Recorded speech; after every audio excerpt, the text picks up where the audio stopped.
بسم الله الرحمن الرحيم الحمد لله نحمده ونستعينه ونستغفره ونؤمن به ونتوكل عليه ونعوذ بالله من شرور أنفسنا ومن سيئات أعمالنا من يهده الله فلا مضل له ومن يضلله فلا هادي له ونشهد أن لا إله إلا الله وحده لا شريك له ونشهد أن سيدنا ومولانا محمدا عبده ورسوله أما بعد فقد قال الله تعالى في كلامه المجيد أعوذ بالله من الشيطان الرجيم بسم الله الرحمن الرحيم وإلهكم إله واحد لا إله إلا هو الرحمن الرحيم وقال تعالى إن الله لا يغفر أن يشرك به ويغفر ما دون ذلك لمن يشاء صدق الله العظيم وقال نبينا محمد صلى الله عليه وسلم يقول الله تبارك وتعالى أنا أغنى الشركاء عن الشرك من عمل عملا أشرك فيه معي غیری ترکتہ و شرکہ او کما قال علیہ الصلاۃ والسلام۔ محترم حضرات، ہم اور آپ ایمان والے ہیں، اللہ پر اور اس کے رسول پر ایمان رکھتے ہیں۔ ہمارے ایمان کا جو سب سے اہم اور ایک بنیادی جز ہے جس کو ہم توحید کے نام سے جانتے ہیں، ہمارے عقیدے کی بنیاد جو ہے وہ توحید پر قائم ہے۔ اگر ہمارے عقیدے سے اور ایمان سے توحید کو نکال دیا جائے تو پھر وہ ایمان اللہ کے ہاں قابل قبول نہیں ہو سکتا ہے۔ اور توحید جو ہے ایک عربی کا لفظ ہے، یہ وحدت سے بنا ہے۔ سب جانتے ہیں واحد کے معنی ایک کے ہوتے ہیں، اور اسی وحدہ سے بنا ہے، وحدہ سے توحید بنا۔ وحدہ کے معنی آتے ہیں ایک ماننا، ایک جاننا۔ مطلب یہ ہوتا ہے توحید کا کہ اللہ کو ایک ماننا، اور اللہ کی ذات میں، اس کی صفات میں، اس کے افعال میں اور اعمال میں کسی دوسرے کو شریک نہ کرنا، یہ توحید کہلاتا ہے، جو ہمارے ایمان کا کہہ لیجئے اور عقیدے کا ایک بنیادی عنصر ہے۔ اگر توحید نہ ہو تو شرک تو اللہ کو قبول ہی نہیں۔ توحید کی جو ضد ہے، جو اپوزٹ ہے، اس کو ہم شرک کہتے ہیں۔ ایک طرف توحید ہے یعنی اللہ کو ایک ماننا، اور دوسری طرف شرک ہے کہ اللہ کے ساتھ کسی کو شریک ٹھہرا دینا۔ اب وہ شرک اللہ کی ذات میں بھی ہو سکتی ہے، اللہ کی صفات میں بھی ہو سکتی ہے، کسی چیز میں بھی ہم شرک کر سکتے ہیں۔ اب اللہ کی ذات میں شرک یہ ہوتا ہے کہ ہم جو اللہ کی ذات ہے اس کا کسی کو شریک بنا لیں۔ جیسے بہت سی قومیں تھیں، انہوں نے نبیوں کو اللہ کا بیٹا مان لیا، جیسے عیسائی ہیں۔ تو عیسائی یہ کہتے ہیں کہ عیسیٰ ابن اللہ، حضرت عیسیٰ اللہ کے بیٹے ہیں۔ اس عقیدے نے ان کو ایمان سے باہر کر دیا کہ انہوں نے حضرت عیسیٰ کو اللہ کا بیٹا بنا لیا، حالانکہ اللہ کا تو کوئی بیٹا بیٹی نہیں۔ اللہ نے قرآن میں جو سورہ اخلاص ہے، جس کو سورۃ توحید کا نام بھی دیا جاتا ہے، اس میں صاف لفظوں میں اللہ نے فرمایا کہ قل، اللہ کے نبی صلی اللہ علیہ وسلم کو مخاطب کر کے فرمایا کہ آپ کہیے، قل آپ کہہ دیجئے کہ اللہ احد، اللہ کیا ہے؟ ایک، اکیلا ہے۔ اللہ الصمد، اللہ کیا ہے؟ بے نیاز ہے۔ اللہ کی ذات بے نیاز ہے۔ بے نیاز کا مطلب ہوتا ہے جس کو کسی کی حاجت اور ضرورت نہ ہو، وہ بے نیاز ہوتا ہے۔ اور جس کو حاجت اور ضرورت ہوتی ہے اسی کو اولاد کی ضرورت ہوتی ہے۔ ہمیں اولاد کی ضرورت کیوں ہوتی ہے؟ اس لیے کہ ہمیں معلوم ہے کہ ہم اس دنیا سے چلے جائیں گے۔ ہماری ایک عمر مقرر ہے، اس عمر کو گزار کر ہمیں اس دنیا سے جانا ہی جانا ہے۔ تو جب ہم اس دنیا سے چلے جائیں گے تو ہماری اولاد ہماری وارث ہوں گی، وہ ہمارے نام کو، ہمارے کام کو، ہمارے اچھے کارناموں کو زندہ رکھیں گے۔ تو ہمیں اولاد کی ضرورت ہوتی ہے، تو ہم بے نیاز نہیں ہو سکتے۔ اللہ کی ذات ہے جو صمد ہے، یعنی بے نیاز ہے، تو جب اسے ضرورت ہی نہیں ہے، اللہ کی ذات تو وہ ہے جو ہمیشہ سے تھی اور ہمیشہ رہے گی، اس کو کبھی عدم نہیں۔ ایسا کوئی زمانہ نہیں آیا کہ جب اللہ نہیں تھا یا جب اللہ نہیں ہوگا۔ اللہ ہمیشہ سے تھا اور ہمیشہ رہے گا۔ یہ ہمارا بنیادی عقیدہ ہے کہ اللہ ہمیشہ سے ہے، اور اسی نے اس پوری کائنات کو بنایا ہے۔ جب کچھ نہیں تھا تب بھی اللہ تھا، اور جب یہ سب فنا ہو جائے گا تب بھی اللہ ہوگا۔ تو اللہ کو کیا ضرورت پڑی؟ تو اس لیے فرمایا کہ اللہ کی ذات تو صمد ہے، یعنی بے نیاز ہے، اس کو کیا ضرورت ہے اولاد کی؟ اولاد کی ضرورت تو اسے ہوتی ہے جسے سہارے کی ضرورت ہو، کسی کی مدد کی ضرورت ہو، کسی کی وراثت کی ضرورت ہو، اس کو تو ضرورت ہی نہیں ہے۔ تو پھر اگر ہم ایسا عقیدہ رکھیں تو ظاہر سی بات ہے یہ ایمان سے خارج کرنے والی چیز ہے۔ تو اس لیے عیسائیوں نے کہا کہ حضرت عیسیٰ اللہ کے بیٹے ہیں، ان کا بھی عقیدہ غلط۔ یہودیوں نے کہا کہ عزیر ابن اللہ، حضرت عزیر علیہ السلام کو وہ اللہ کا بیٹا مانتے ہیں، یہ بھی ان کا عقیدہ غلط ہے۔ یا مشرکین مکہ تھے جو فرشتوں کو اللہ کی بیٹیاں مانتے تھے، ان کا بھی عقیدہ غلط ہے۔ اللہ کے ساتھ کسی کو اس کی ذات میں شریک نہیں کر سکتے۔ اس لیے آگے اور وضاحت فرمائی اسی صورت میں، فرمایا کہ لم یلد، اس نے کسی کو نہیں جنا، یعنی اس نے کسی کو پیدا نہیں کیا، یعنی وہ خالق ہے، اس حیثیت سے تو سب کو پیدا کیا۔ لیکن جیسے انسانوں کا مسئلہ ہوتا ہے کہ کسی کے باپ ہوتے ہیں، کسی کی ماں ہوتی ہے، کوئی کسی کی اولاد ہوتی ہے، تو یہ اللہ کے ہاں مسئلہ نہیں۔ لم یلد، اس نے کسی کو نہ پیدا کیا، ولم یولد، نہ وہ کسی سے پیدا کیا گیا۔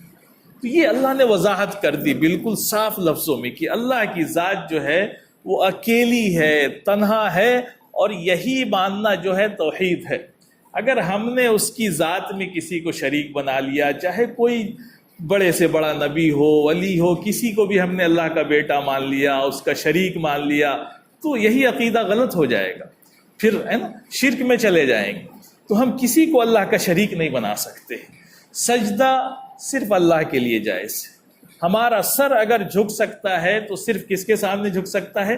اللہ کے سامنے۔ ہمارے نبی پاک علیہ الصلاۃ والسلام نے ہمیں یہی تعلیم دی کہ ہمارا یہ سر غیر اللہ کے سامنے نہیں جھک سکتا ہے، کسی کے سامنے نہیں، چاہے کوئی بھی ہو۔ جب اللہ کے وسلم نے اپنے سامنے سر جھکانے کی اجازت نہیں دی تو آپ سے بڑا کون ہو سکتا ہے؟ کوئی نہیں ہو سکتا ہے۔ ایک مرتبہ صحابہ جو ہے ایک دورے پہ گئے، کہیں گئے تجارت کے لیے، شام گئے، تو وہاں پر ایک شخص کو دیکھا کہ وہ اپنی قوم کا سردار تھا، چودھری تھا، تو لوگ اس کو سجدہ کر رہے تھے۔ تو جب صحابہ وہاں سے واپس آئے تو آ کر کے ان کو وہ چیز بڑی اچھی لگی، یہ تو اپنے چودھری صاحب کا بڑا احترام کرتے ہیں، بڑا مانتے ہیں، ان کو سجدہ کر رہے ہیں، تو اللہ کے وسلم سے تو ہمیں اتنی محبت ہے، اتنا پیار ہے، کیوں نہ ہم آپ کو سجدہ کریں۔ تو آ کر کے اللہ کے وسلم سے پوچھا کہ اللہ کے وسلم، ہم گئے تھے شام بحیرہ میں، اور وہاں ہم نے دیکھا کہ لوگ اپنے سردار کو سجدہ کر رہے تھے، تو کیوں نہ ہم بھی آپ کو سجدہ کریں۔ تو اللہ کے وسلم نے صحابہ سے سوال کیا، کہا کہ اچھا یہ بتاؤ، جب میں اس دنیا سے چلا جاؤں گا تو کیا تم میری قبر پر سجدہ کرو گے؟ تو صحابہ نے کہا کہ نہیں، قبر پر سجدہ نہیں کریں گے، اس لیے کہ یہ بات ان کو معلوم تھی، یہ نہیں معلوم تھی کہ کسی زندہ کو سجدہ کر سکتے ہیں۔ تو اللہ کے وسلم نے فرمایا کہ جب تم میرے اس دنیا سے جانے کے بعد میری قبر پر سجدہ نہیں کر سکتے ہو تو اب بھی سجدہ مت کرو۔ یہ آپ نے صحابہ کو بتایا، تو تعلیم دی کہ ہمارا بنیادی عقیدہ ہے کہ ہم اللہ کے علاوہ کسی کو سجدہ نہیں کر سکتے ہیں۔ اگر کسی کو سجدہ کر دیا تو یہ شرک ہو جائے گا۔ پہلی امتیں تھیں جن کے ہاں تعظیمی سجدہ جائز تھا، یعنی بڑے کو، بادشاہ کو، اپنے والدین کو سجدہ کر سکتے تھے، جیسا کہ قرآن میں آیا حضرت یوسف علیہ السلام کے بارے میں کہ جب ان کی ملاقات ہوئی اور انہوں نے خواب میں بھی دیکھا تھا کہ 11 ستارے اور چاند اور سورج ہیں جو سجدہ کر رہے ہیں، تو ان کی شریعت میں جائز تھا۔ تو جب حضرت یوسف کی ان کی ملاقات ہوئی تو سارے ان کے جو بھائی تھے، والدین تھے، سب سجدے میں گر گئے، لیکن ہماری شریعت میں اللہ نے یہ جائز نہیں رکھا۔ تو ہمارے یہاں سجدہ تعظیمی بھی جائز نہیں کہ ہم کسی بڑے کو سجدہ کریں، یہ جائز نہیں۔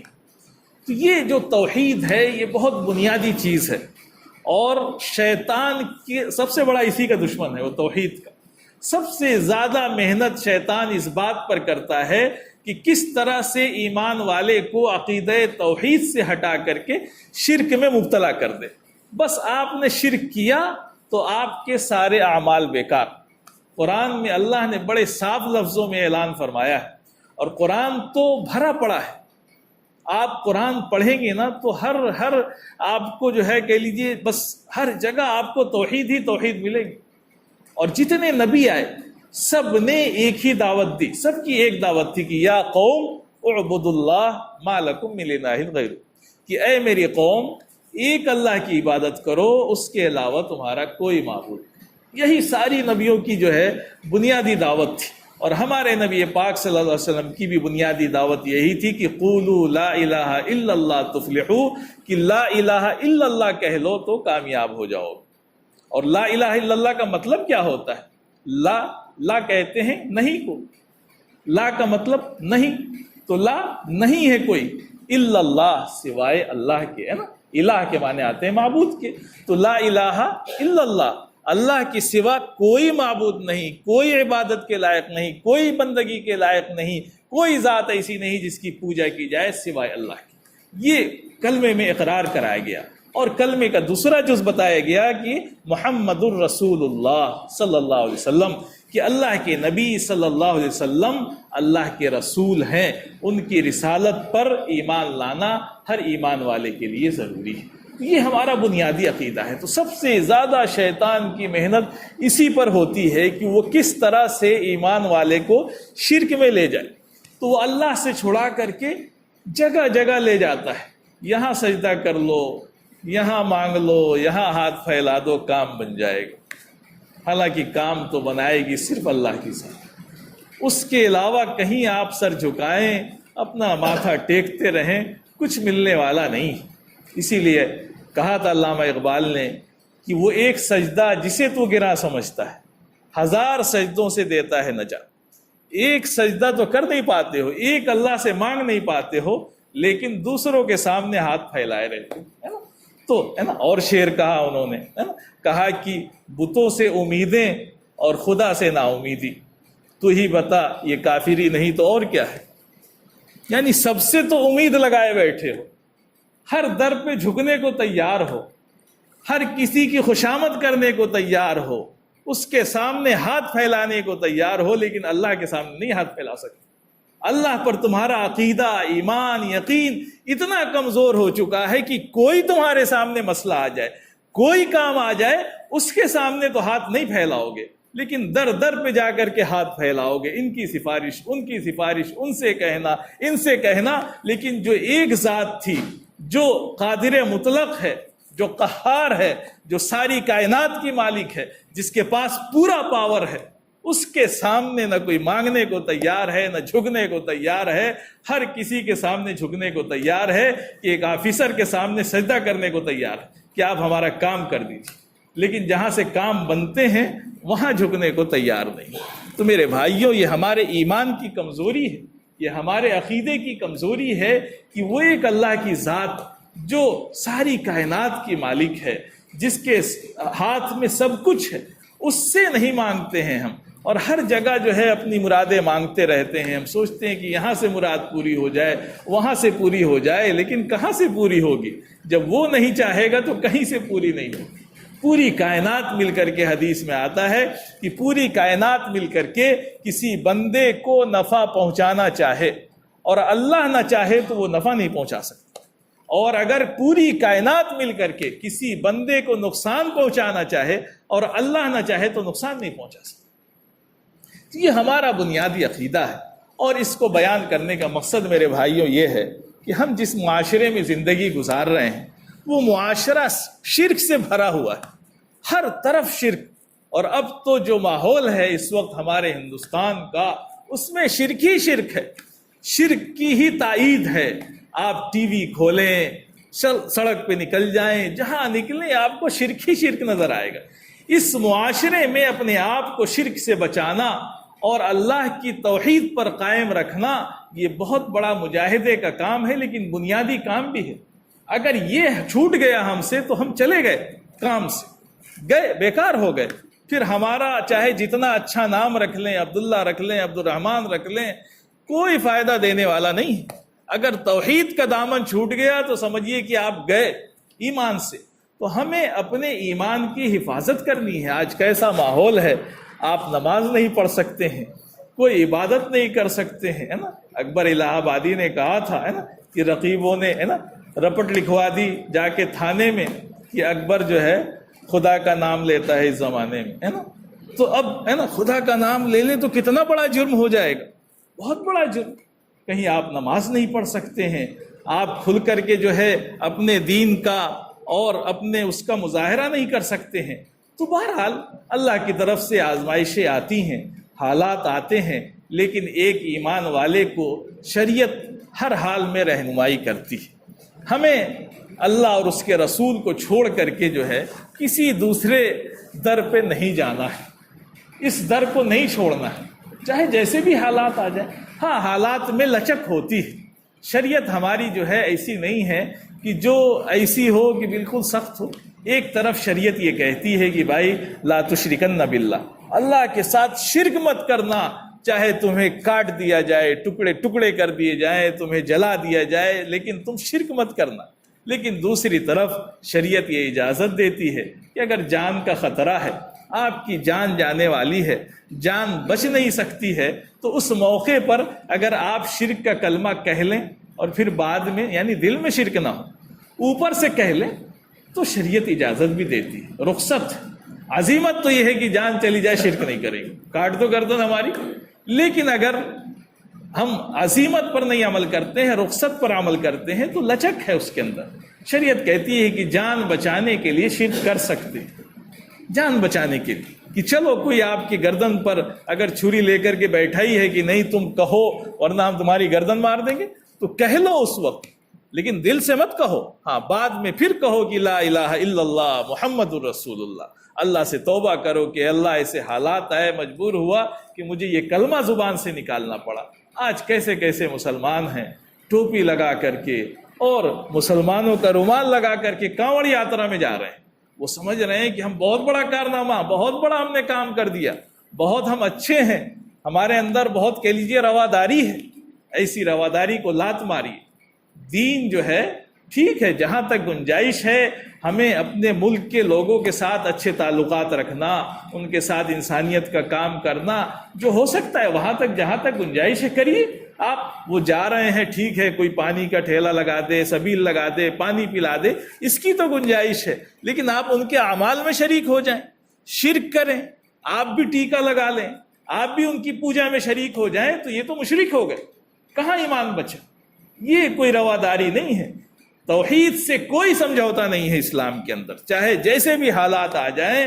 آپ کو پتا ہوگا حضرت مولانا علی میاں ندوی رحمۃ اللہ علیہ کی شخصیت بہت بڑی شخصیت تھی، عالمی شخصیت تھی، اور اللہ نے ان کی زبانوں میں ایسی طاقت دی تھی ایمان کی وجہ سے کہ وہ ایک بار زبان سے کچھ کہتے تھے تو پوری حکومت میں زلزلہ آ جاتا تھا۔ ایک موقع پر جب حکومت تھی، اس سے پہلے بی جے پی کی بہت پہلے، تب انہوں نے اعلان کیا کہ ہر اسکول میں وندے محترم ہوگا اور سوریہ نمسکار ہوگا۔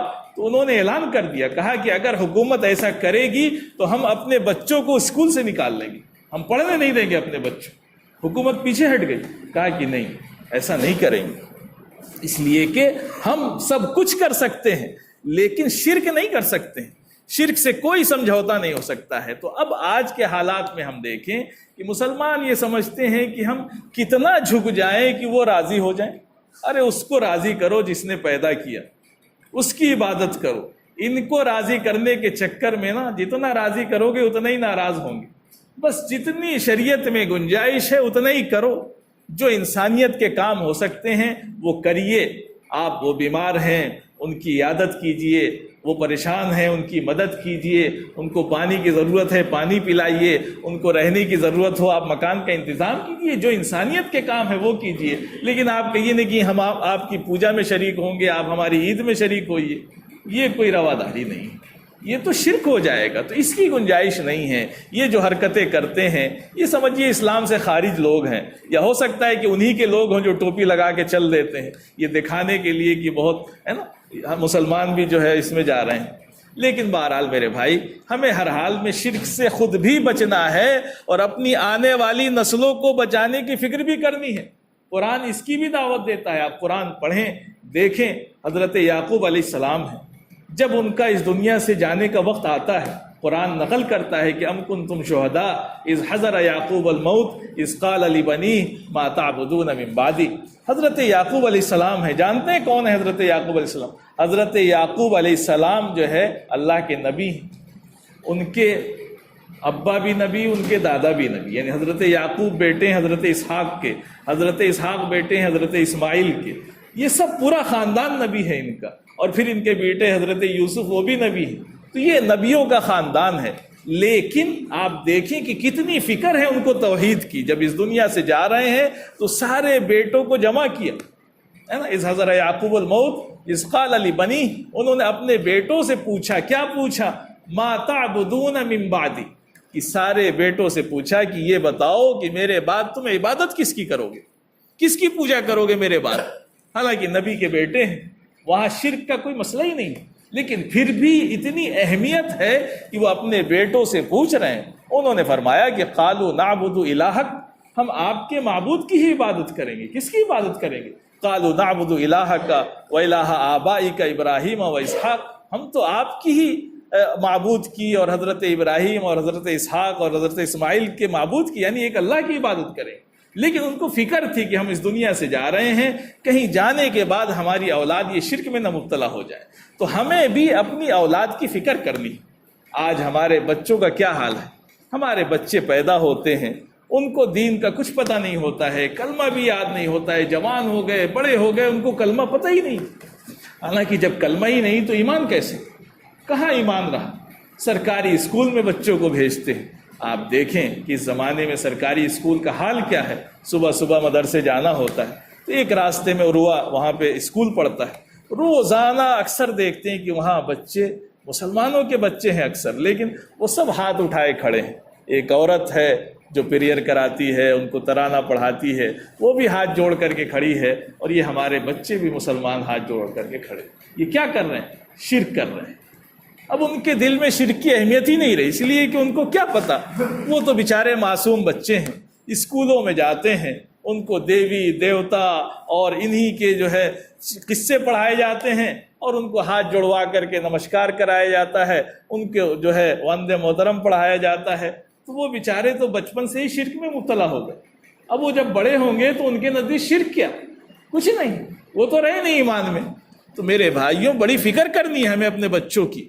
ایک تو یہ جو سرکاری اسکول ہیں، یہ 200-300 روپے دے کر کے ہمارے بچوں کا ایمان چھین لیتے ہیں۔ پڑھائی تو ہوتی نہیں، وہ پڑھاتے نہیں، لیکن وہ اتنا جانتے ہیں کہ ان کو برباد کر سکتے ہیں، مسلمانوں کو شرک کرا سکتے ہیں بہت آسانی سے، 200-400 روپے دے کر کے، کچھ کھانا دے کر کے۔ تو یہ بڑی فکر کی چیز ہے، پوری قوم کے لیے فکر کی چیز ہے کہ مسلمانوں کو اپنی بھی فکر کرنی ہے، اپنے آنے والی نسلوں کو شرک سے بچانا ہے۔ اس کے لیے ایک بنیادی کام یہ ہے کہ ہم زیادہ سے زیادہ اسکول کھولیں۔ ہر بڑے گاؤں میں ایک اسکول ہو، مسلمانوں کا اپنا اسکول ہو۔ بڑے بڑے گاؤں ہیں، کوئی اسکول نہیں ہے۔ اتنا بڑا گاؤں ہمارے پڑوس میں مان لیجیے سندھروا ہے، بڑا سا گاؤں ہے۔ اب اس گاؤں کے بچے کہاں جائیں گے پڑھنے؟ یا تو سرکاری اسکول میں جائیں گے جو بیچارے غریب بچے ہیں، یا جو مالدار بچے ہیں پرائیویٹ اسکول میں جائیں گے۔ اور ہر جگہ کا حال آپ کو معلوم ہے کہ وہاں کیا ہو رہا ہے۔ اور بڑے افسوس کی بات ہے کہ جو مسلمانوں کے اسکول چل رہے ہیں، مسلمان بھی اتنا ایمان کا کمزور ہو گیا ہے کہ وہ اپنے اسکول بھی چلا رہے ہیں، لیکن حالت یہ ہے کہ ابھی آپ جا کر کے دیکھ لیں، بہت سے اسکول چل رہے ہیں جو ہمارے مسلمان چلاتے ہیں، بڑے اچھے مسلمان ہیں ماشاءاللہ، داڑھی والے بھی اس میں لوگ ہیں، لیکن ان کے اسکولوں میں حال یہ ہے کہ جمعے کی نماز کی چھٹی نہیں دیتے۔ ابھی بچوں کی پڑھائی ہو رہی ہوگی، جب آپ یہاں سے نکل کر کے جائیں گے تو 2 بجے کے بعد وہ بچے آپ کو اسکول سے آتے نظر آئیں گے، ان کو جمعے کی چھٹی نہیں ہوئی۔ کس کام کے مسلمان ہو تم؟ جب تمہارے اسکول میں مسلمانوں کو جمعے کی نماز پڑھنے کی اجازت نہیں تو لعنت ہے ایسا مسلمان ہونے پر۔ ایک عیسائی اسکول کھولتا ہے تو وہ پورے اپنے چھت کے اوپر جو ہے وہ کراس کی وہ لگاتا ہے، وہ دکھاتا ہے کہ ہم عیسائی ہیں، اپنے بائبل کو وہ پڑھاتا ہے۔ اور ایک مسلمان یہ اتنے ڈرے ہوئے ہیں غیروں سے کہ پرنسپل بھی رکھیں گے تو غیر مسلم، اور وہاں پر کام بھی کرائیں گے تو وہ جس کی وجہ سے کوئی ان کو تکلیف نہ ہو، کوئی یہ نہ کہے کہ یہ مسلمانوں کا اسکول ہے۔ تو لعنت ہے ایسے اسکولوں پر۔ ہاں کچھ اسکول ہمارے ہیں، ہدا ہے یا رکن پور ہے، یہ لوگ ایسا کام نہیں کرتے ہیں، یہ جمعے کی چھٹی دیتے ہیں، اور غیر مسلموں کے اسکول جو مسلمانوں کے علاقوں میں ہوتے ہیں وہ بھی جمعے کی چھٹی دیتے ہیں، اور یہ چھٹی نہیں دیتے ہیں۔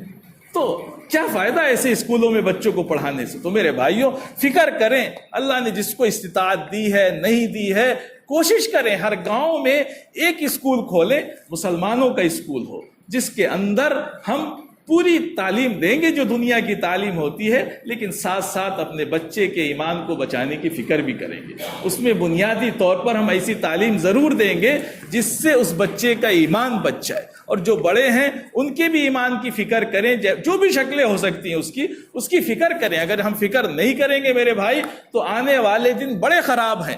یہ ہمارے بچے بچیاں، آج دیکھیں ہماری بچیاں بڑی آسانی سے غیر مسلموں سے شادی کر لیتی ہیں، بہت ٹھاٹ سے فوٹو کھنچواتی ہیں اور کہتی ہیں کہ ہاں ہم اس سے شادی کریں گے، مندر میں جا کے شادیاں کر لیں۔ کیوں؟ اس لیے کہ جب اس کے دل میں ایمان نہیں، توحید نہیں، اللہ کے وسلم کی محبت نہیں، کوئی اہمیت نہیں، تو اس کو کیا پتہ ہے؟